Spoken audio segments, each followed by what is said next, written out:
Monsieur le Premier Président honoraire, nous sommes ravis de vous accueillir à double titre. D'abord parce que vous êtes un grand ami de la médiation depuis toujours, que vous avez toujours soutenu les votes amiables, que ce soit à la Cour d'appel, que ce soit dans votre éminente responsabilité comme Premier Président à la Cour de cassation.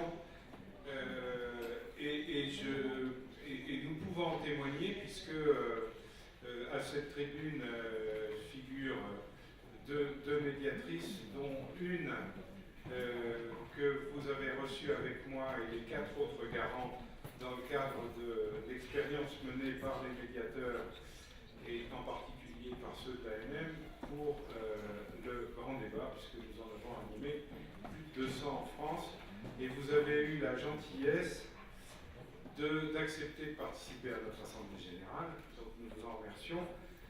Et en plus, que vous ayez réussi à vous soustraire de la main ministérielle pour venir nous rejoindre et clôturer cette Assemblée Générale est un grand honneur pour nous. Alors, j'ai demandé à Monsieur le Premier Président honoraire, est-ce que vous avez le droit de parler avant lundi? Il m'a dit bon. Mais je suis sûr que M. Canivet va pouvoir nous faire partager son sentiment sur cette expérience tout à fait extraordinaire en France. Monsieur le Premier Président, quand nous nous sommes lancés, nous, dans cette expérience, une de nos adhérentes, qui est ici présente et qui est suissesse, m'a dit, mais Didier, nous en Suisse, la démocratie représentative, on a mis 3 siècles. On a mis 3 siècles pour le faire. Comment imaginez-vous, vous les Français, faire ça en 3 mois et en plus dans un pays centralisé? Donc, Monsieur le Premier Président, vous allez nous expliquer comment vous avez pu le faire, et puis nous débattrons avec nos 2 médiatrices qui vous parleront de leurs expériences autour de la table, ainsi qu'avec la salle, parce que nous avons un certain nombre de collègues éminents dans la salle qui ont animé de nombreux débats, dont certains près d'une vingtaine. Je vous remercie, je vous cède la parole. Voulez-vous venir là? Ah, je vous en prie, je vous cède le public.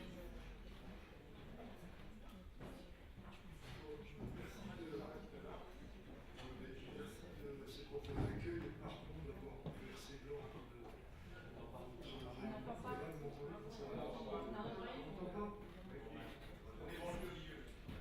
pardon d'avoir bouleversé l'ordre. Pardon d'avoir bouleversé l'ordre de notre réunion, mais comme on est dans une période subversive, ça peut s'expliquer. J'avais une réunion avec les 2 ministres en préparation d'une séance médiatisée de restitution lundi, mais j'ai pu sortir.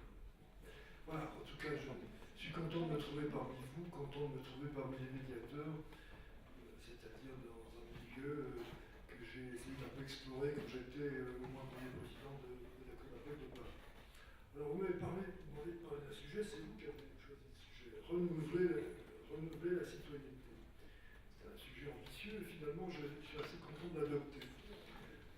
Je suis assez content de l'adopter parce qu'il renverse la manière de réfléchir à ce qu'on appelle la citoyenneté, c'est-à-dire la relation de la personne avec l'État, avec la cité, et en se plaçant non pas du point de vue de la démocratie participative, représentative, délibérale, etc., mais du point de vue du citoyen. Et c'est bien comme ça que le problème se pose, parce qu'il s'est posé dans une période de grande interrogation sur le lien du citoyen avec la cité. Alors, puisque c'est une proposition, renouveler la citoyenneté, et non pas une injonction, mais c'est pas l'impératif, c'est un affinitif, il faut la justifier. Alors comment justifier votre proposition? C'est de se demander pourquoi il faut renouveler la citoyenneté et comment renouveler la citoyenneté. Alors pourquoi renouveler la citoyenneté? Comme je l'ai dit en commençant, il y a de multiples définitions de la citoyenneté, mais celle qu'on peut admettre, qui les recouvre toutes, c'est le fait pour une personne de se savoir reconnue par la collectivité au sein de laquelle il vit, c'est-à-dire comme membre d'une cité. C'est donc un lien d'appartenance. Et ce qu'on a constaté depuis quelques mois, depuis quelques longs mois, et certainement depuis c'est qu'il y a une rupture d'appartenance de la personne avec la cité. Les manifestants, que vous connaissez, qu'on appelle les gilets jaunes, soutenus, il faut dire, par une partie importante de l'opinion, sentent que ce lien est sinon rompu, du moins distendu, dégradé. Il y a donc une rupture du dialogue, une distance, un manque de reconnaissance, une indifférence de l'État, de la cité, à l'égard de ces personnes, ressenties comme telles, et donc une perte de confiance dans les organisations étatiques ou celles de la cité. Donc une crise qui a débouché sur une prise de conscience du politique. Une prise de conscience à partir de la crise. Alors d'abord, la crise. Qu'est-ce que c'est que cette crise de la citoyenneté? Je ne vais pas avoir l'ambition de vous la définir. Il y a depuis quelques mois de multiples enquêtes sociologiques qui tentent d'expliquer pourquoi ce mouvement existe et pourquoi il est soutenu par une partie de l'opinion.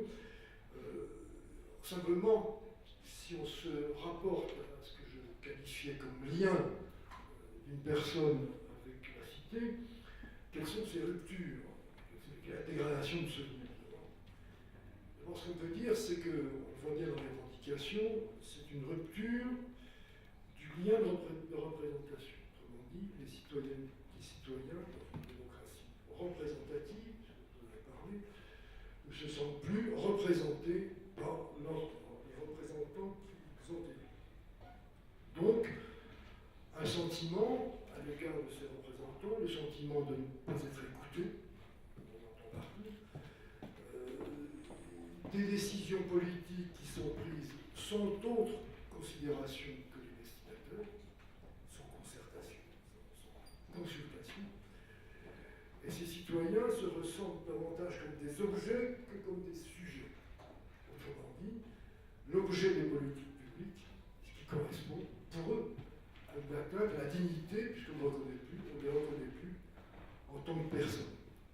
Et ça aboutit, cette crise, à une perte de confiance dans les élus, qui perçoivent comme éloignés, privilégiés, corrompus, on voit bien le discours, et ils sont vécus comme une classe à part, en quelque sorte une espèce d'aristocratie, si on se réfère à la crise d'Ancien Régime de 1789.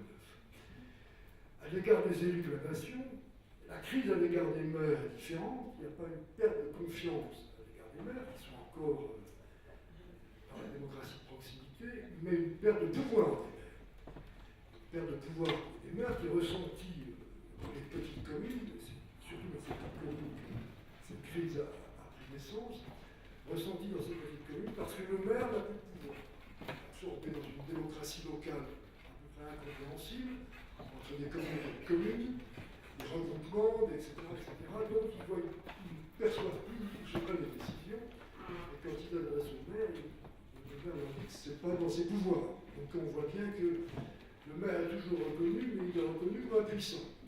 Et d'ailleurs, c'est comme ça que se vivent ces maires des petites communes, puisque dans la communauté de communes, qui règle des tas de problèmes, notamment les problèmes de transport, il n'a pas de voix suffisante pour être entendu. Cette rupture aussi, c'est la rupture du lien avec les services publics. Et dans la théorie de l'État, après la représentation par des élus, on a fait émerger la notion d'administration qui fait que l'administration est investie en principe le gardien de l'intérêt commun et des services publics, en quelque sorte, des services que rend l'État aux personnes. Et il y a une perte de conscience, de confiance dans les services publics, qui est à différents niveaux. D'abord, une perte de confiance qui est parce que ces services publics sont de plus en plus éloignés. Et là encore, dans les communes de moins de 500 habitants et des mouvements, il y a une distance par rapport à tous les services publics qui sont vécus comme un peu une désertification. Il n'y a plus de poste, il n'y a plus de... etc. Donc, une distance physique, un éloignement technologique aussi, c'est la fameuse rupture technologique. Les citoyens ne se sentent plus en état de faire des démarches administratives courantes. Il faut déclarer ses impôts en ligne. Et le dernier exemple qu'on a constaté, c'est qu'il faut utiliser une plateforme numérique pour changer sa carte grise. On achète une voiture, pour faire le changement de carte grise, pour vendre sa voiture, pour faire le changement de carte grise, il faut faire une transaction en ligne qui est très compliquée. Et quand qu'on ne sait pas faire. Le résultat, c'est qu'il y a dans ces petites communes, dans ces milieux-là, des gens qui circulent pendant 1 an, 2 ou 3 ans avec une voiture, une carte grise à donc des canaux. Vous voyez les troubles que ça peut faire, et c'est en fait une illustration du fait qu'il y a une rupture numérique, et c'est là le constat physique de la rupture numérique. Enfin, il y a aussi un éloignement intellectuel.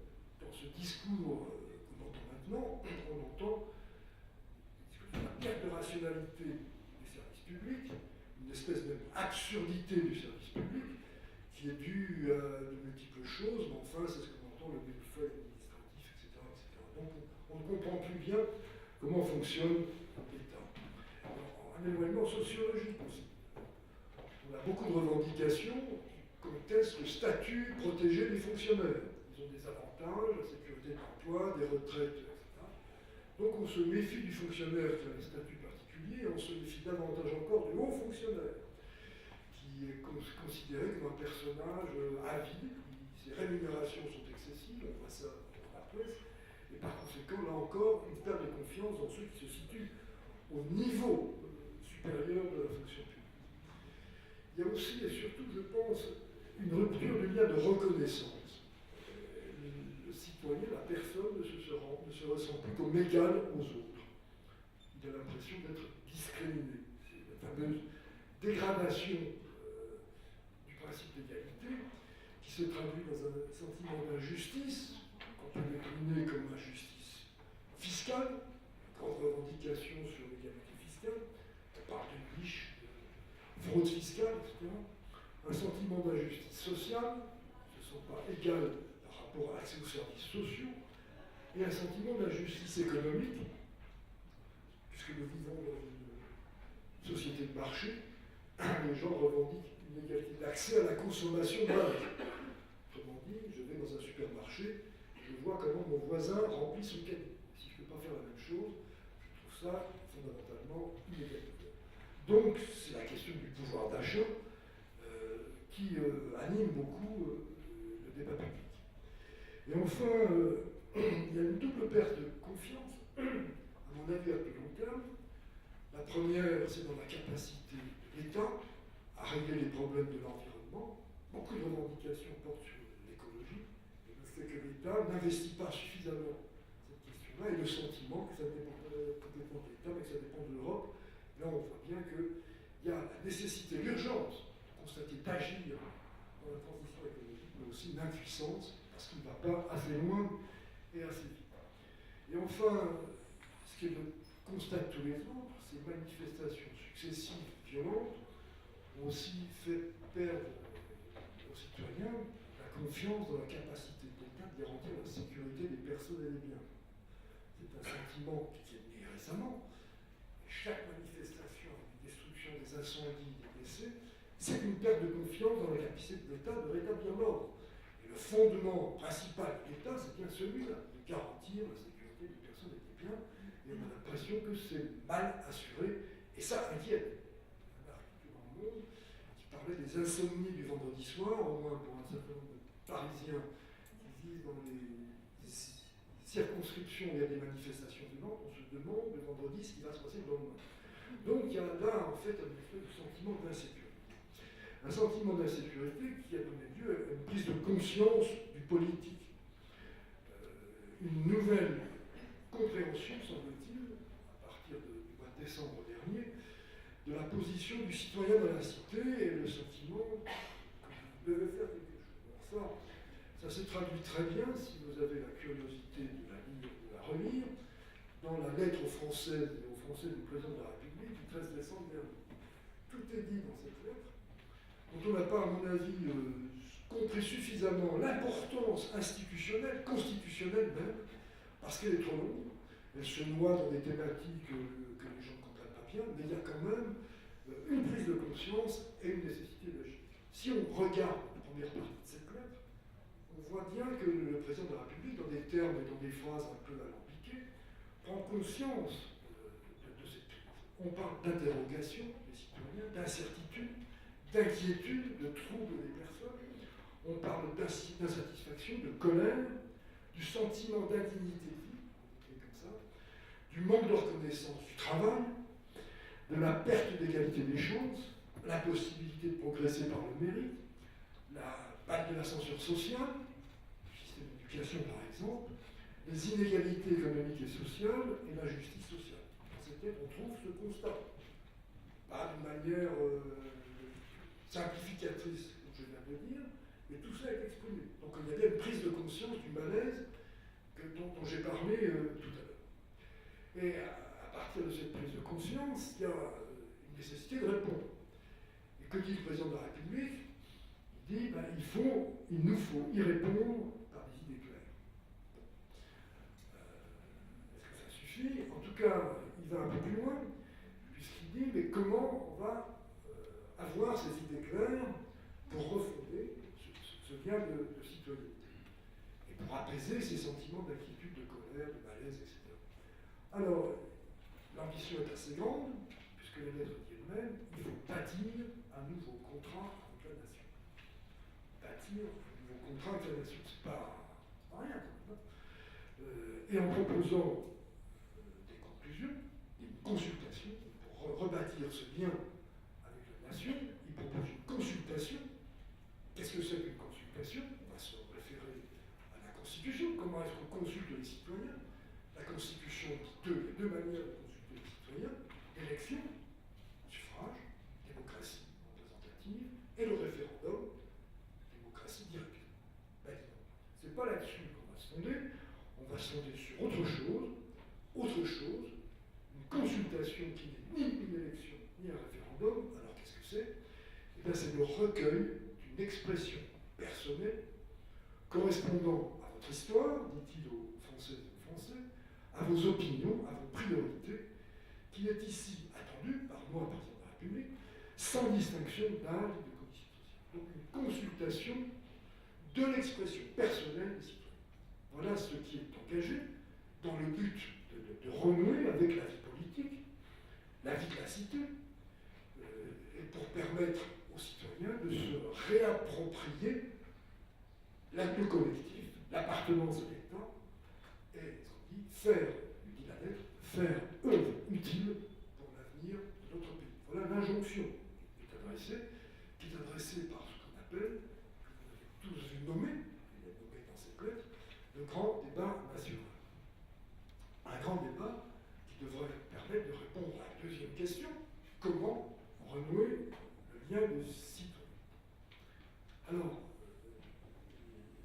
le schéma est tracé, on renouvellera la citoyenneté en rétablissant le dialogue du citoyen avec la cité. Alors, la lettre du président de la République pose les lignes directrices de ce moyen de renouer le dialogue du citoyen avec la cité.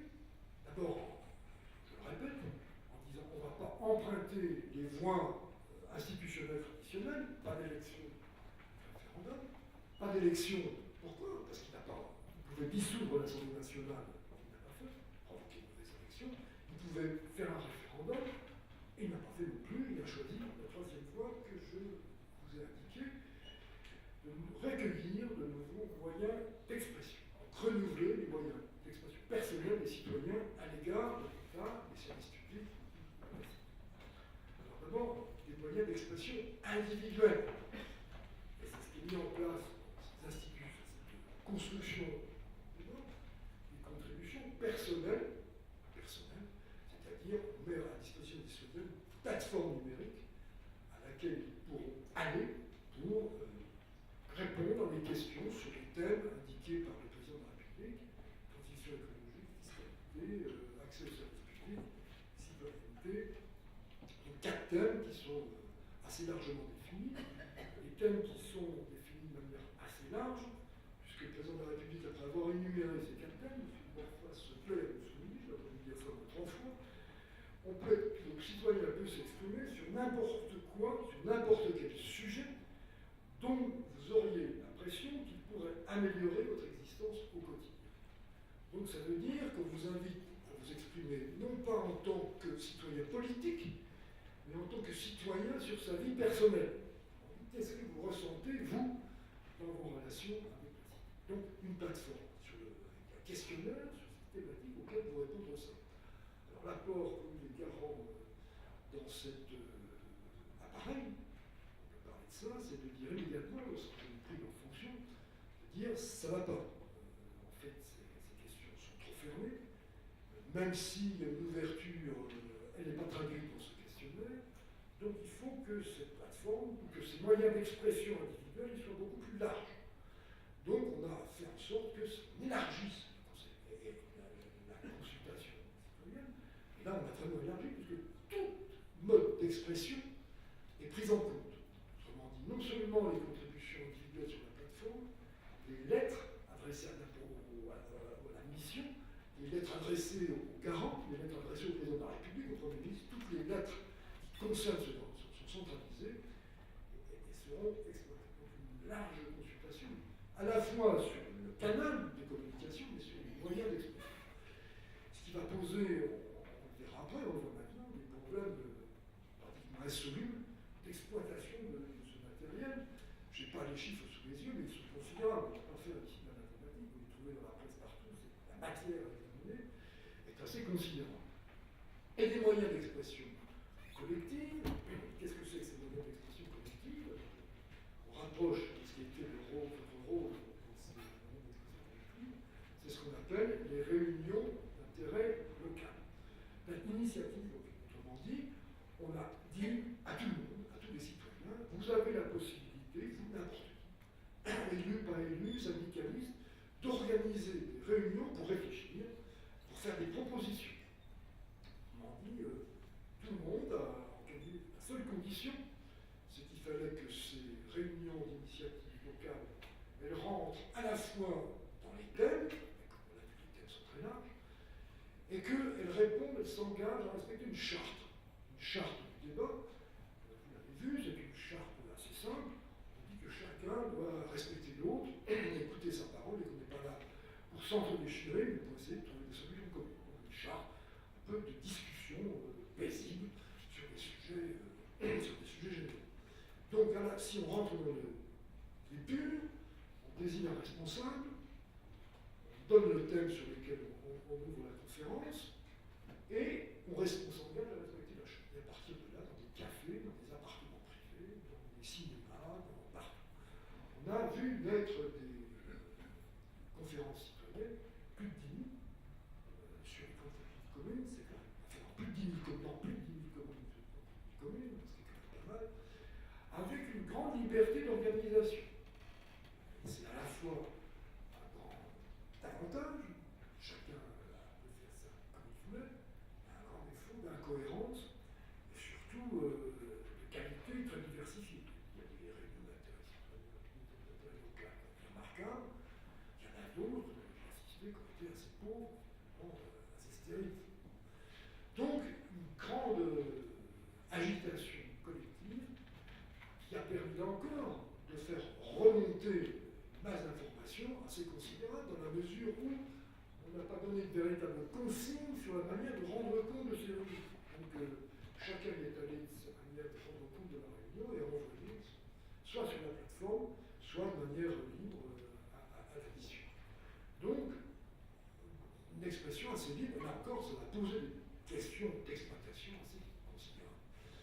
Le troisième mode d'expression individuelle semi-collective, c'est que les maires, depuis le mois de novembre, en ce qui concerne un certain nombre de maires, qui ont compris la crise, notamment les maires ruraux, bien vu que dans les communes de moins de 500 habitants, là où est née l'effervescence, il fallait faire quelque chose. Donc, ils ont mis à disposition des citoyens des cahiers qu'on a appelés les cahiers de doléances, et que pour ne pas répéter le mode de 1789 et qu'on a eu des conséquences dramatiques pour le mettre en place, on a appelé ça des cahiers citoyens, pour essayer de rompre avec l'allégorie révolutionnaire. Donc ces cahiers citoyens, c'est un nombre considérable, où les gens se sont exprimés de diverses manières, et j'en ai vu, vous avez les pages où les gens disent mon voisin vaut plus que moi, puis d'autres qui ont mis des véritables contributions énormes.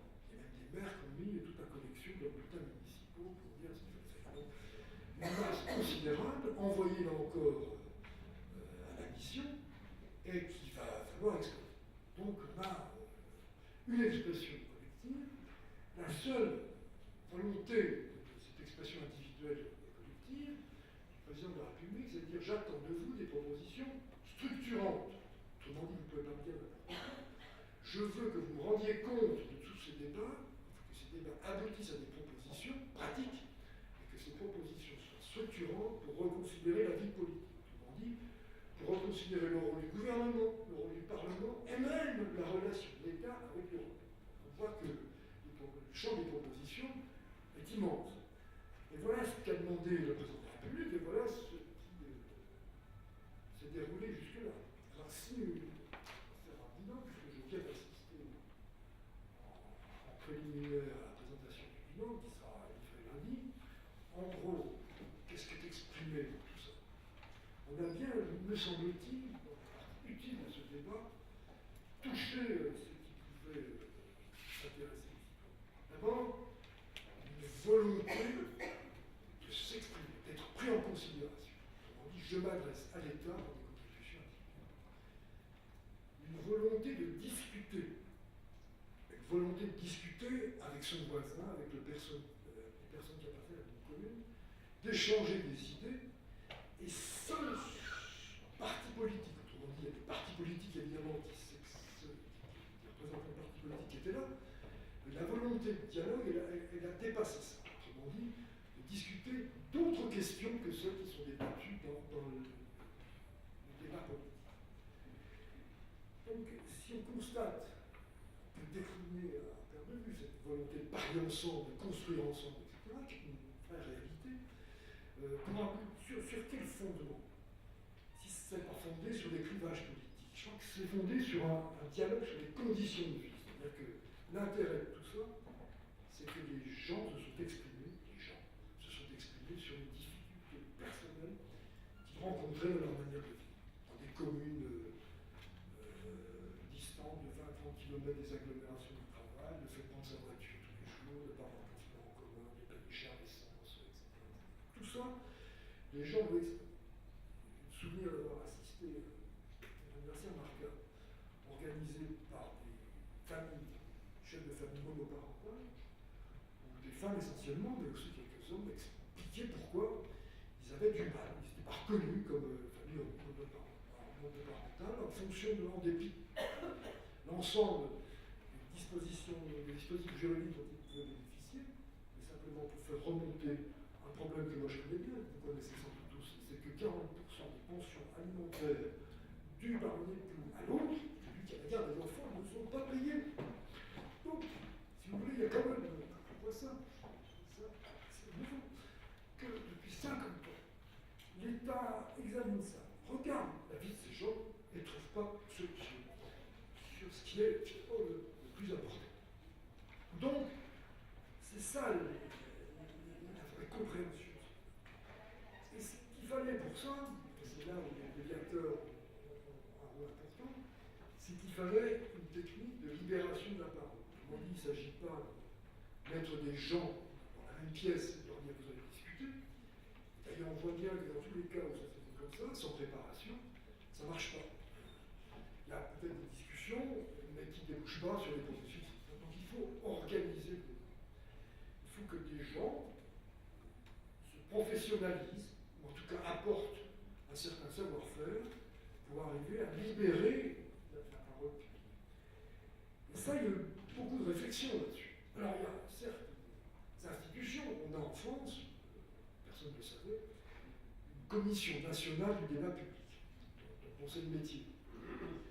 La Commission nationale du débat public, elle était chargée d'organiser les débats publics sur un certain nombre de sujets, notamment écologiques, mais pas seulement écologiques. Et elle a une certaine fonction, elle a déposé des rapports, il suffit d'aller sur son site, on les trouve, et elle a bâti en quelque sorte une discipline, une technique d'organisation du débat public. Or, il se trouve que cette Commission nationale du débat public, elle n'a pas accepté la mission que le gouvernement lui demandait de conduire pour des raisons diverses. Je ne vais pas s'expliquer là-dessus, mais en tout cas, elle n'a pas fait ça. Donc, ce qui a fait qu'on a fait intervenir dans ces débats des animateurs, et donc accepter, par un esprit citoyen, de venir apporter leur savoir-faire en matière de libération de la parole pour permettre à ces gens de s'exprimer. Alors, vous l'avez dit, les médiateurs organisateurs participaient à 200 débats, et on fait très nettement la différence entre les débats qui ont été conduits, dans certains cas, par l'homme politique local, qui a réuni les gens, qui a fait un discours politique, qui les a amenés à discuter. C'est assez stérile. Allons voir, il suffit d'aller sur YouTube, vous allez voir, par exemple, les débats un peu intéressants. Et d'autres débats, on a mis les gens autour des tables, et on leur a dit, voilà, comment il faut discuter, on a désigné un responsable de table, on a animé le débat, et puis on a encadré dans un timing, il fallait bien commencer et finir, on leur a expliqué comment il fallait faire, et puis on a réussi à faire émerger des propositions qui sont ce qu'elles sont. Ce sont des propositions concrètes. Je vais terminer là en disant que dans quel but tout ça? Dans quel but? Alors, pour qu'un débat public ait un intérêt, il faut que la personne à qui il s'adresse ce débat en tienne compte. On dit qu'il ait pris des engagements. Des engagements d'entendre et d'agir. Alors, c'est ce qu'on trouve, je reviens par où j'ai commencé, c'est ce qu'on trouve dans la lettre du président de la République. Voilà ce qu'il dit. Vos propositions permettront donc de bâtir un nouveau contrat pour la nation, c'est ce que je disais tout à l'heure, je le répète, bâtir un nouveau contrat avec la nation, c'est pas rien maintenant, afin de structurer l'action du gouvernement et du Parlement, mais aussi des positions de la France au niveau européen et international. Voilà en quoi on s'engage à recevoir la parole et en tenir compte. Je vous en rendrai compte, dit le président de la République, directement dans le mois qui suivra la fin du débat. Le débat s'est terminé. On peut considérer qu'il va être considéré comme terminé lundi, puisqu'on va faire une restitution. Donc, dans le mois qui suit, le président de la République devra dire, si on s'en tient au terme de cette lettre, devra dire voilà ce que j'ai entendu. Mais pas seulement. Ça veut dire aussi qu'il s'engage à tenir compte, à tenir ses engagements. Et ça aussi, il le dit, en termes vagues, ce débat est une initiative inédite, ça tout le monde avait compris, dont j'ai la ferme volonté de tirer les conclusions. Alors, on est arrivé maintenant à la phase finale, ce n'est pas rien. La phase à laquelle tous les prestataires, les administrations des prestataires choisis par l'État pour analyser l'ensemble des données que je vous ai dites, sont de nature à être exploitées, ce qu'elles apportent, est-ce qu'elles permettent ces propositions structurantes pour l'action publique. Le deuxième point, ce qui n'est pas non plus la moindre affaire, c'est comment, à partir de là, le gouvernement va réorienter sa politique et comment on va mettre en œuvre ce nouveau pacte avec la nation. Enfin, en tout cas, ce pacte avec la nation, c'est un pacte du discours, du débat public.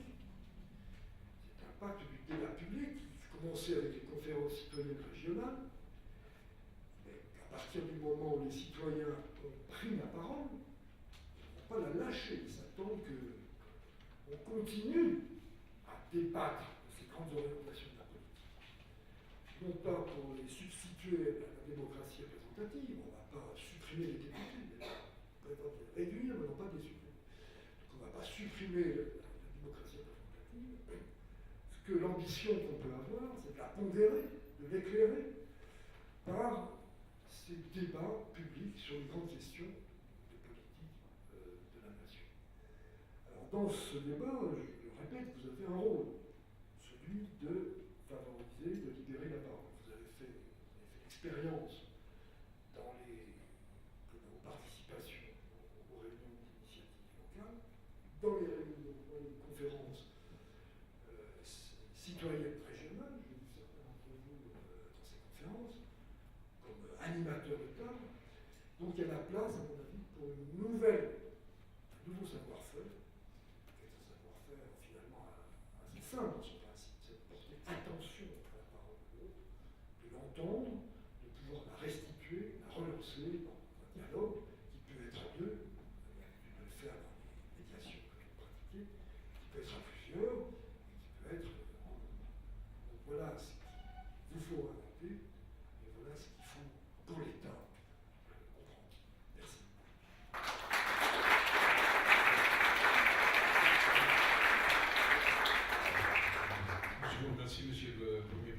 parce que ce que vous nous avez dit nous va droit au cœur. Hein, si je reprends vos derniers termes sur nous sommes les porteurs d'un nouveau savoir-faire qui est comment porter attention à la parole de l'autre, comment préparer, poser un cadre, comment mettre en place une technique de libération de la parole.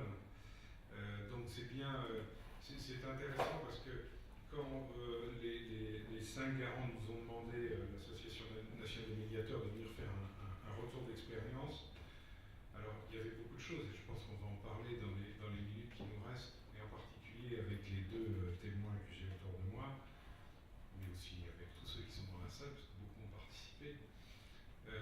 Donc nous avions amené une analyse qualitative et quantitative du travail qui a été fait par les médiateurs, et j'ai senti que les 5 garants étaient intéressés par les dernières lignes qu'on proposait, qui étaient autour de qu'est-ce qu'on propose d'être demain.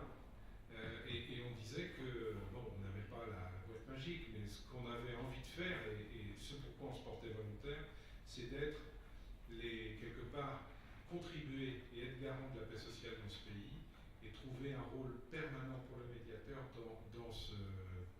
à l'issue de ce grand débat. Donc, bon, merci encore. Je voudrais, si vous le voulez bien, Monsieur le Premier Président, qu'on vous fasse part des retours d'expérience qui ont eu, et puis que nous avons eu, et répondre à quelques questions, si vous le voulez bien. La première chose, et je vais m'adresser d'abord à Gaël, c'est les réticences que nous avons eues, les questions qu'on nous sommes posées au départ entre nous sur, au fond, pourquoi on irait dans cette galère, comme disait Molière. Les réticences, alors on s'est posé la question d'abord. Gaël est la déléguée régionale Rhône-Alpes, Monsieur le Premier Président. Et je voudrais déjà revenir un petit peu sur la jeunesse, parce qu'on s'est posé ces questions-là en sortant du cabinet du Premier ministre, où on était allé parler de dialogue social fin novembre, Didier et moi, où on était sur une idée de parler de la médiation dans le dialogue social. Et les Gilets jaunes commençaient. Et à la fin de notre entretien avec le conseiller du Premier ministre, on a évoqué la possibilité à ce moment-là d'intervenir dans ce cadre-là. On ne savait pas du tout de quelle façon, parce qu'à ce moment-là, il n'y avait rien, mais avec cette vraie problématique que vous avez détaillée à l'instant de cette problématique d'absence de dialogue, de rupture, de confiance. Et on se disait finalement, on est exactement là où il faudrait qu'on soit et comment est-ce qu'on va le faire. Donc ça a démarré de cette façon. Après, il a fallu se demander comment on allait intervenir dans ce cadre-là. Ce qui était peut-être le plus, non pas le plus compliqué, mais l'enjeu, à mon avis, c'est de vous convaincre tous pour qu'on puisse y aller tous ensemble. Parce que c'est sûr que si Didier ou moi-même animons un ou deux débats, ça n'aura pas le même poids que si nous tous, avec nos compétences, et finalement c'est ce qui s'est passé, chacun de les compétences qu'on se connaît et qu'on partage, ça a pu vraiment être une action globale et qui s'est sentie, si je peux dire, les freins. Oui, je pense qu'il y a quelque chose qui nous a émus nous-mêmes, c'est que tout d'un coup on a senti notre valeur commune. Une des questions qu'on se pose, Monsieur le Premier Président, l'Association nationale des médiateurs est une organisation comme une autre, et c'est trouver des valeurs communes et un sens commun à notre action dans l'ensemble du pays. Pas voilà, l'ANM Paris et puis les régions, mais qu'est-ce qu'on partage. Et je pense qu'à cette occasion-là, on a bâti quelque chose en commun, et ça nous a fait beaucoup de bien. C'est un peu égoïste, mais ça nous a fait beaucoup de bien. Donc, il y a eu, tu disais, la préparation, l'entrée qui a été un peu difficile, parce qu'on s'est dit, on n'est pas la 5e groupe gouvernementale, beaucoup d'entre nous l'ont dit, et j'ai dit à mes collègues, mais pour qui on se prend, on n'est même pas la 36e groupe gouvernementale, c'est pas le sujet. On est là dans un acte citoyen, et on pense que l'état du pays est tel que si on fait rien, c'est pire que si on fait quelque chose. Alors les adhérents m'ont dit, mais Didier, c'est pas de la médiation. Et on s'est dit, et alors, s'il y a des gens qui ont une capacité à prendre du recul, être neutre et bienveillant et inanimer des débats, c'est bien les médiateurs. Donc on a réfléchi un petit peu en se disant, bah oui, on y va, c'est un acte citoyen indispensable. Peut-être que Donc peut-être qu'on peut peut-être parler, je vais distribuer la parole et dans la salle et autour de la table. Donc Catherine, Monsieur le Premier Président, Catherine est une grande médiatrice, une formatrice. On attache beaucoup d'importance chez nous à la professionnalisation du métier. Donc tu assures pour nous un atelier d'analyse de pratique, par exemple. Comment tu as abordé, toi, par exemple, le débat que tu as animé dans une maison centrale? Alors, comme on n'a pas beaucoup de temps, je ne sais pas si j'ai tellement envie de parler de mon expérience parce que je crois qu'il y a des personnes ici qui peut-être ont encore davantage eu des expériences que moi. Par contre, j'ai été très frappée par quelque chose. Monsieur Canivet, tout votre discours a résonné complètement au cœur de la médiatrice que je suis, et je crois que je ne suis pas la seule. Et j'aimerais revenir dessus parce que j'aurais aimé que le président de la République soit ici. Parce que dans tout ce que vous avez dit, sachant que vous êtes quelqu'un un petit peu indépendant par rapport à nous, vous êtes un garant dans ce grand débat et vous n'êtes pas ici en tant que médiateur, et pourtant dans tout ce que vous avez dit, j'ai entendu les mots de la médiation. C'est-à-dire que quand vous avez parlé d'une rupture d'appartenance, ben j'ai pensé que la médiation elle a affaire avec de la séparation et de la rupture de communication. Quand vous avez parlé d'indifférence, j'ai pensé que les personnes, dans l'espace de médiation, elles vont rencontrer un regard. Quand vous avez parlé d'un sentiment de ne pas être écouté, j'ai pensé à l'écoute active qu'offre le médiateur. Quand vous avez parlé de crise, bien sûr, je crois que tout le monde a pensé au conflit. Quand vous avez parlé de perte de confiance, j'ai pensé au tiers qui va redonner de la confiance à chacun. Quand vous avez parlé d'une absence de concertation, j'ai pensé à cet espace de dialogue qu'on offre, à ces citoyens qui se sont pris comme des objets et qui aimeraient être des sujets. J'ai pensé au fait qu'on propose aux personnes d'être des acteurs à part entière. Cette distance, on leur propose de se rencontrer. Cet éloignement et cette méfiance, on leur propose de l'intercompréhension. Ce sentiment d'injustice, on leur propose de l'équité. Cette inégalité du pouvoir d'achat, que moi j'appellerais un déséquilibre dans l'échange, et bien nous on leur propose une dynamique du don et du contre-don. Ce sentiment d'insécurité, on leur propose un espace de non-violence. Ce manque de reconnaissance, on leur propose un socle d'altérité. Et je pourrais tout reprendre.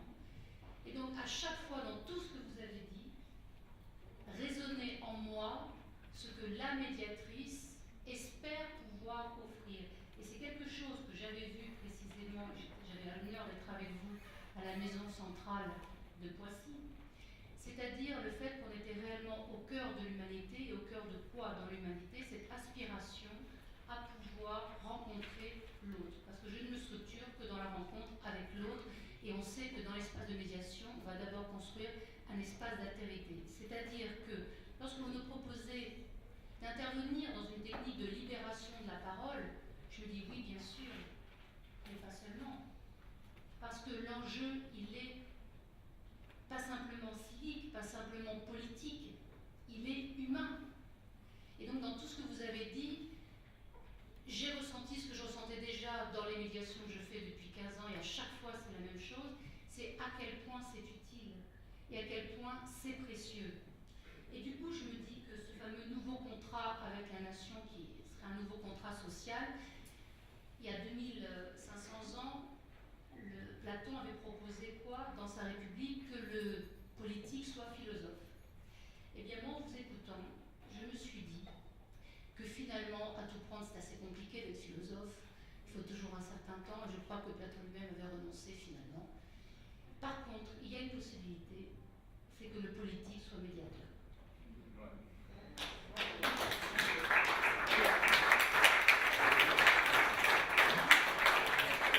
Mes chers collègues, après ces paroles fortes, vous avez, merci encore Catherine, vous avez devant vous un des 5 grands garants, donc vous savez que lundi matin, je pense que M. Canivet sera présent avec les autres garants pour la restitution, quelques autres d'entre nous seront là présents. Est-ce que vous avez des partages d'expérience ou des choses que vous souhaiteriez dire à M. Canivet? C'est le moment de le faire. Nous sommes ici dans un endroit de confidentialité. Oui, tu voudrais ajouter quelque chose avant qu'on passe la parole en salle? Juste très rapidement, en fait, parce que ce que j'avais relevé aussi dans ce que vous représentiez, effectivement, de la posture du médiateur qui ressort, Et moi, ce que j'ai vécu dans les débats que j'ai pu animer, il y avait une dimension complémentaire. C'est effectivement, il y avait le besoin de libérer la parole, un besoin d'échanger, les personnes étaient là pour échanger. Mais je crois qu'aussi le rôle du médiateur quand il est en médiation, et là dans cette animation qui n'était pas une médiation, l'idée c'était aussi d'engager les personnes en tant que citoyens. Et quand on reprend le titre Renouveler la citoyenneté, pour moi la citoyenneté c'est aussi donner la possibilité aux citoyens d'avoir un rôle, de jouer un rôle acteur. Et c'est un petit peu ce vers quoi on amène les personnes à la fois en médiation. Et dans le cadre de l'animation de ces débats, j'ai senti qu'on les responsabilisait d'une certaine façon. Ils n'étaient pas là simplement pour apporter des contributions, mais ils étaient là dans leur échange pour construire. C'est juste ce que je voulais ajouter. C'est vrai, et je disais en début de notre assemblée générale qu'il y a un mot qui est souvent revenu dans les débats et qui faisait plaisir. Les gens disaient à la fin, même quand il y avait eu un débat difficile, disaient à la fin, c'est déjà fini. Donc ça, c'est très très émouvant. Mes chers collègues, des questions pour monsieur, ou des apports pour monsieur Canivet. Je te donne la parole. Après, à Jean-François Lebas, je t'écoute. Il y a un micro qui doit circuler dans la salle. Merci, monsieur. Oui, bonjour. Merci pour cet exposé et ces contributions très intéressantes. Moi, je suis frappé par une chose, pour avoir notamment participé avec quelques autres qui sont ici à une conférence régionale, mais destinée à la jeunesse. C'est de la prise de conscience du rôle et de l'empowerment, en quelque sorte, d'un certain nombre de jeunes qui découvrent la possibilité et la puissance du dialogue et la possibilité d'agir concrètement sur des sujets pour lesquels ils n'avaient pas forcément beaucoup de réflexion antérieure. Alors, après, la question qu'on s'est posée, c'est après, que va-t-il se passer? Parce que faire des propositions, ça ne peut pas être une finalité. Vous avez parlé de nouveaux contrats, et moi je me dis que une des façons d'incarner ce nouveau contrat, ce serait justement d'avoir de nouvelles modalités de mise en œuvre de ces propositions. Et que ça débouche sur des projets dans lesquels il puisse y avoir cette force vive qui puisse contribuer. Alors je ne sais pas si ça fait partie des projets. Merci Jean-François. Peut-être prendre d'autres questions pour M. Canivet. Éric, tu voulais dire quelque chose? Oui, merci. Alors, il est très difficile d'intervenir après ces paroles d'une grande sagesse. Donc, Éric Lhott, je vais rendre compte non seulement de ce qu'on a pu faire en Gironde, mais également de ce qui s'est passé en Midi-Pyrénées. Françoise Ousti, la déléguée régionale Midi-Pyrénées, ne peut pas être parmi nous ce soir. Elle est désolée de ne pas pouvoir le faire.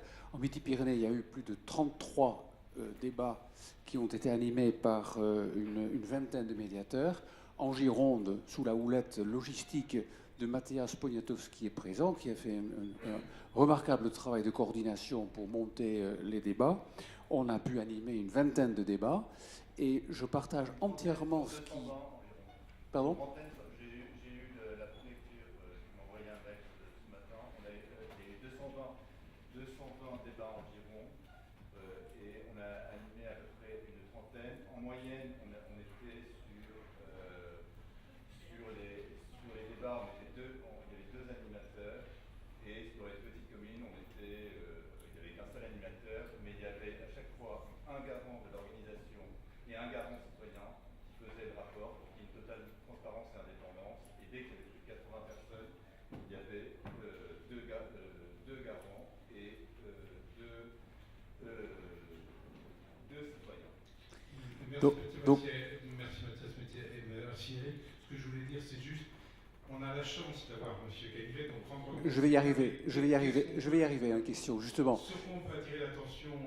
Exactement. Alors, ce qui est ressorti de ces débats où j'ai rencontré un énorme respect mutuel entre les intervenants, mais la grande question, et je crois que Gaël l'a dit tout à l'heure aussi, que va-t-il en sortir? Il y a un énorme scepticisme de la part des personnes qui sont réunies pour dire, bon, tout ça, et après, qu'est-ce qui va se passer? Donc je crois que les citoyens ont fait montre d'une très grande attente Et il serait dommageable que cette attente ne soit pas entendue et que voilà, ça finit dans un néant. Donc je crois que vraiment, je pense qu'on a besoin en tant qu'animateur de ces réunions d'être rassuré sur la suite qui peut être donnée à ce que nous avons pu construire. Je vais continuer à ramasser, si vous voulez bien, M. Canivet, les questions pour que vous puissiez répondre. Jacques, et puis après je te cède la parole. Merci à tous. Et je remercie M. Canivet qui s'intéresse à la médiation depuis très longtemps. Il me renvoie un souvenir en 1997, au barreau du Val-de-Marne. On faisait des sketchs développant la médiation à l'occasion de sa venue. Il était déjà intéressé par la médiation il y a longtemps. Mon propos, c'est de continuer les 2 derniers propos sur l'après. C'est juste une réflexion entre nous.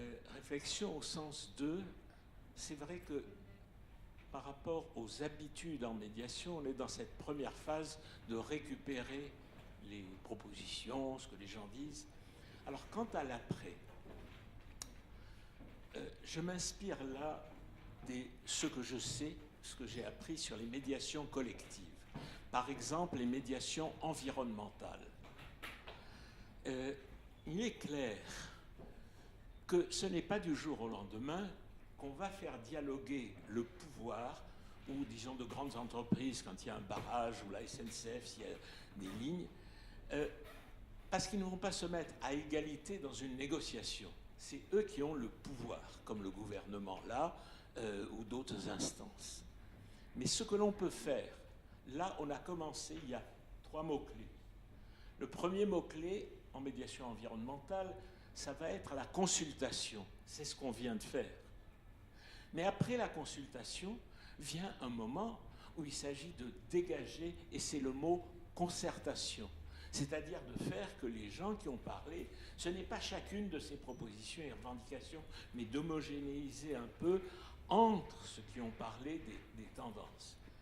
Et ce n'est qu'après qu'il y aurait vraiment le complément de médiation, et dans mon rêve, je verrais un groupe de médiateurs, une équipe de médiateurs, qui fasse le va-et-vient entre Gilets jaunes ou d'autres personnes qu'on considérerait comme représentatives, puis les instances gouvernementales, et qu'il y ait un va-et-vient de concertation sur des propositions possibles. Parce que si ce n'est que le pouvoir qui finalement donne des choses, mais pas celles qui sont attendues, et pas autant.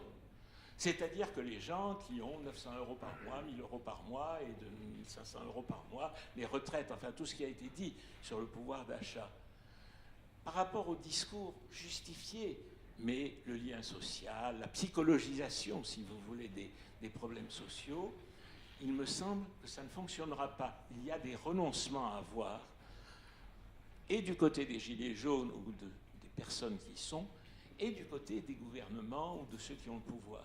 Et c'est, s'il y avait une équipe de médiateurs qui ne les met pas ensemble, mais qui par va-et-vient, ici dit voilà telle proposition, gouvernement, qu'est-ce que vous en êtes?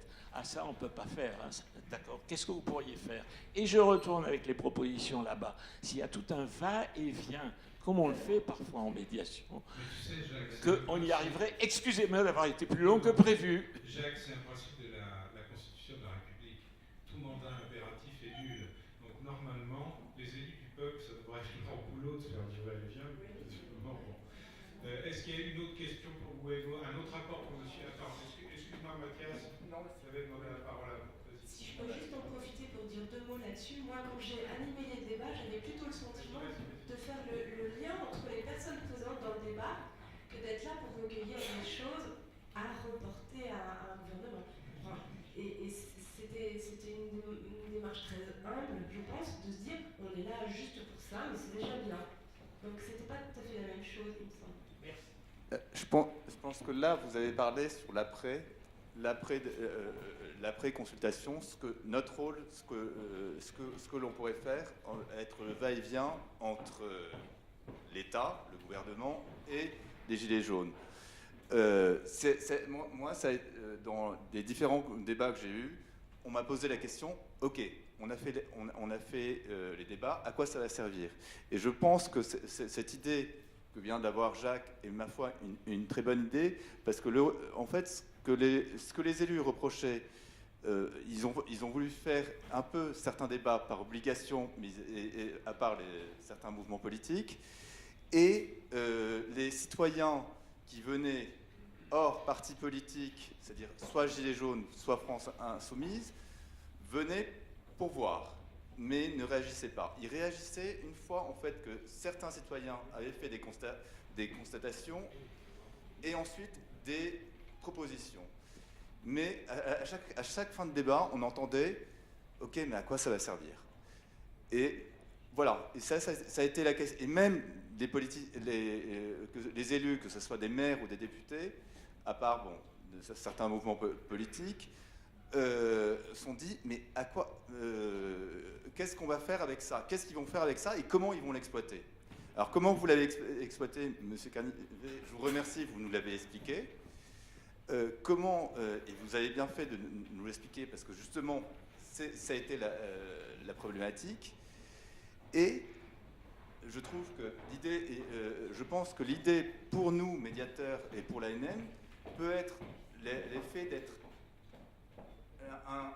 quelqu'un de neutre et indépendant, sans a priori politique, et le propre de notre code déontologie et le propre de l'ANM.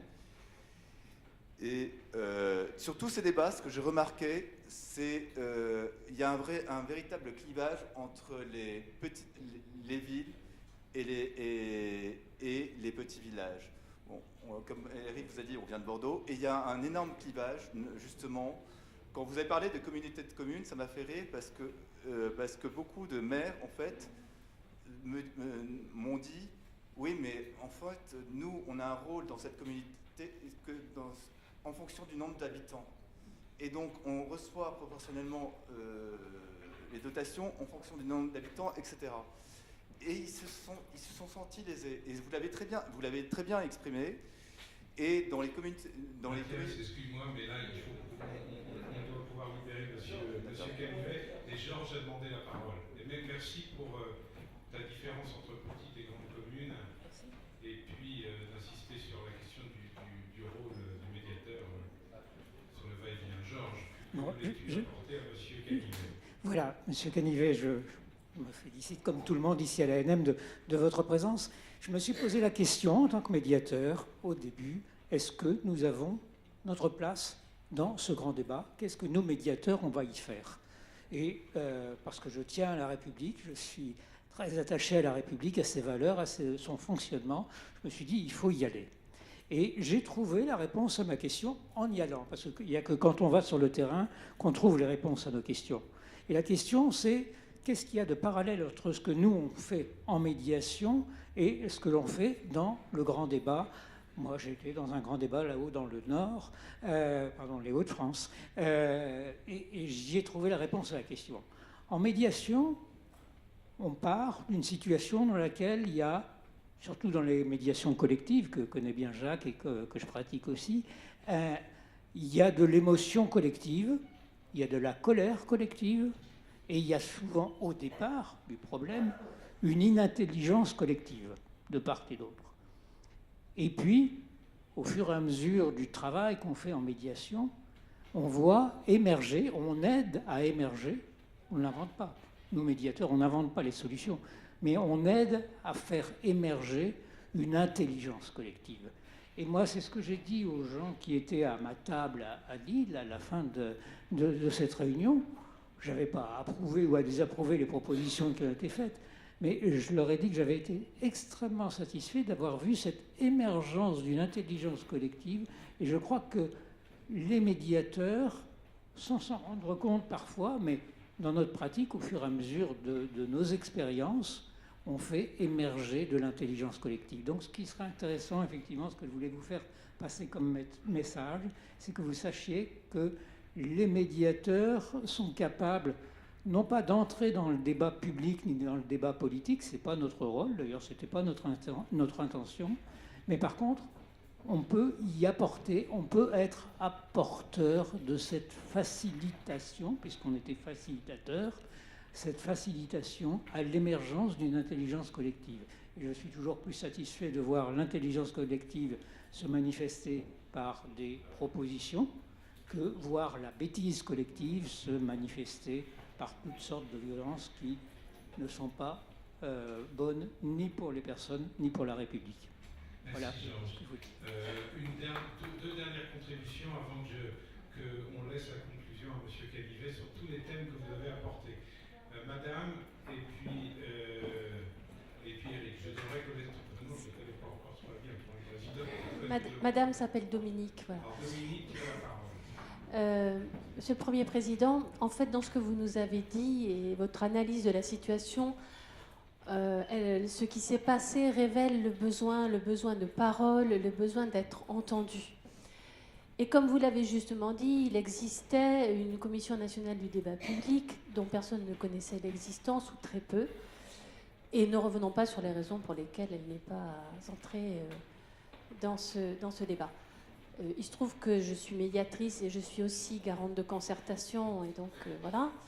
Et qu'il y a des ponts évidents, en effet, qui ont été travaillés d'ailleurs sous l'égide du CNAM, entre la médiation et le débat public de la Commission nationale. Ma question pour vous, c'est est-ce que l'une des sorties de ce qui vient de se passer, c'est d'acter ce besoin qu'ont les citoyens de s'exprimer et d'être entendus, et de l'acter en structurant ces espaces de concertation, que ce soit la CNDP ou autre chose, ou une vision plus étendue. Est-ce que ça va être quelque chose? C'est-à-dire, enfin, poser la question, c'est presque y répondre, mais ça me paraît tellement évident qu'on ne peut pas s'arrêter là. Dernière question, Eric, et puis on demandera à M. Canivet de bien vouloir répondre à Oui, Eric Arstelas, cette arc-en-ciel de questions. une question très courte qui porte également sur la presse, c'est est-ce que le recours au référendum ou à de nouvelles élections est totalement écarté à ce jour, ou est-ce qu'il est possible d'envisager ceci comme une étape complémentaire à l'action qui a été menée dans le grand débat? Monsieur le Premier Président, vous voilà dans un rôle ingrat. Je vais essayer de répondre à la question Vous approchez votre micro. à la mesure où je peux. D'abord qu'il y a un scepticisme sur les conditions de sortie du débat, c'est évident. Le sondage d'opinion qui vient de sortir ce matin, moi j'ai eu la communication ce matin qui reflète ce scepticisme.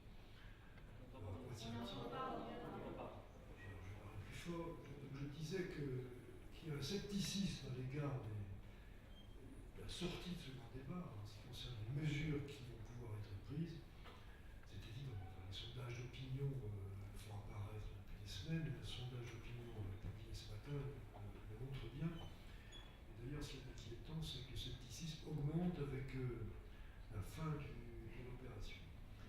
Donc, c'est évident. Alors, pourquoi il y a un scepticisme? On peut l'expliquer de diverses manières. Je crois que l'habitude du débat et de la démocratie dite participative, c'était de se pencher sur des sujets précis. Par exemple, la Commission nationale du débat public, on se pose la question de savoir s'il faut construire un pont à tel endroit, s'il faut construire une autoroute à tel endroit, etc. Donc, on a un sujet précis sur lequel on va concentrer la discussion, et on sait bien quelle est la sortie, ou bien c'est construire le pont, bien le construire, ou pas le construire, ou le construire à certaines conditions. Si vous voulez, la perspective de sortie est compréhensible, est annoncée par l'opérateur public dès le départ, et elle est dans la question. Là, vous avez une masse, en fait, toute la politique est dans ce débat, soit directement, soit indirectement. À partir de la fiscalité, la transition écologique, la relation avec les services publics, la citoyenneté, etc., vous abordez tout, vous tout placez là-dedans. Donc, et quand on voit, on a bien compris, ça sera rendu public lundi, le nombre de questions posées, des propositions faites, etc., on se demande comment un gouvernement normalement constitué va pouvoir mettre ça en œuvre. Ça, c'est vraiment...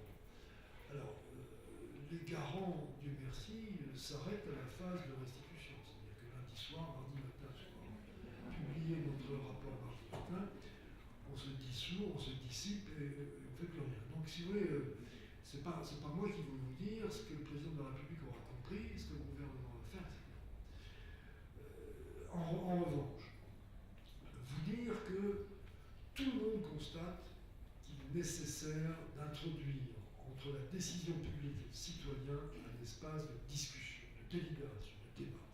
Tout le monde a compris. La question est de savoir comment on le met en œuvre. Alors, vous avez dit tout à l'heure, vous êtes référé tout à l'heure à la CNDP. La CNDP est là pour l'instant encore une fonction limitée. Enfin, c'est limité dans le cadre des débats prévus par la loi, normalement en matière d'environnement, etc., avec une procédure particulière. Elle n'a pas de compétences. Elle a des compétences pour donner des avis sur tous les débats qu'un opérateur voudrait lancer, mais pas pour les organiser. Donc, l'État, si soit on peut donner une compétence générique à la CNDP, j'ai pas l'impression qu'on prend le chemin, ou bien organiser autrement des débats publics.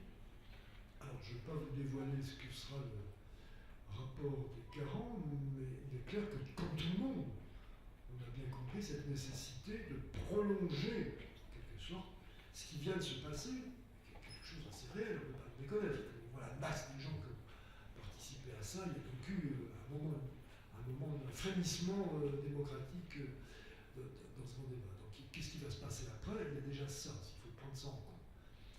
Alors, une fois qu'on a dit ça, les pouvoirs publics ne pourront pas ignorer cette volonté.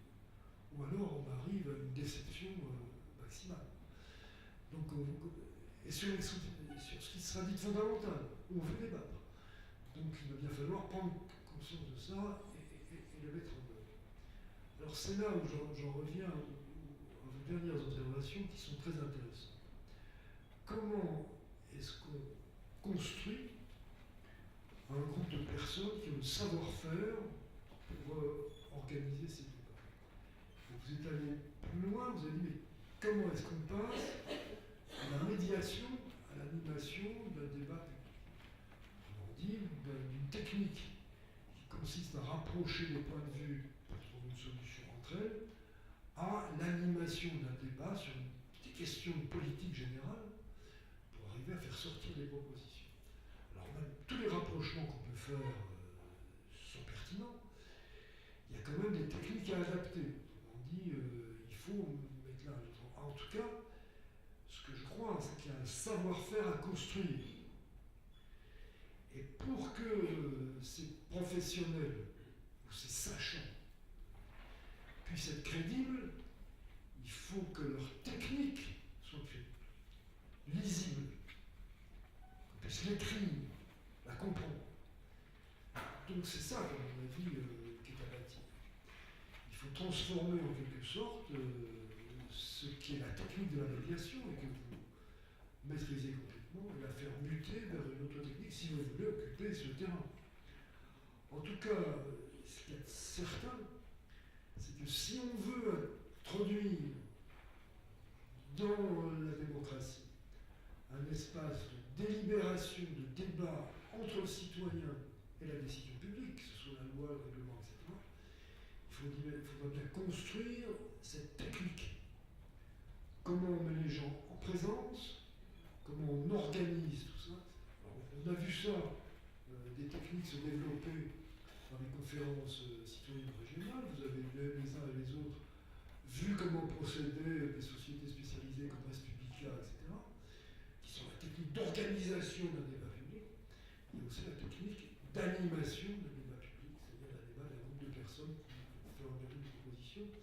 Je crois que c'est là-dessus qu'il faut vous pencher. Vous en avez fait l'expérience déjà, et il faut essayer de voir comment cette expérience peut être transformée en savoir-faire lisible, exportable, crédible. Monsieur le Premier Président, je vous remercie. Je remercie l'ensemble des collègues. Ce que vous nous avez dit n'est pas tombé dans l'oreille d'un sourd. Nous avons un chemin critique à construire puisque nous tenons à notre indépendance. Donc nous ne sommes pas une institution à proprement parler. Nous avons un savoir-faire et nous voulons le mettre au service de nos concitoyens.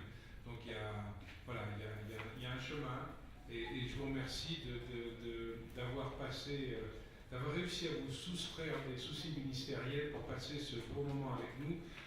Je remercie l'ensemble de mes collègues et vous-même, Monsieur le Premier Président, et je vous invite à aller partager le verre de l'amitié à côté. Merci beaucoup.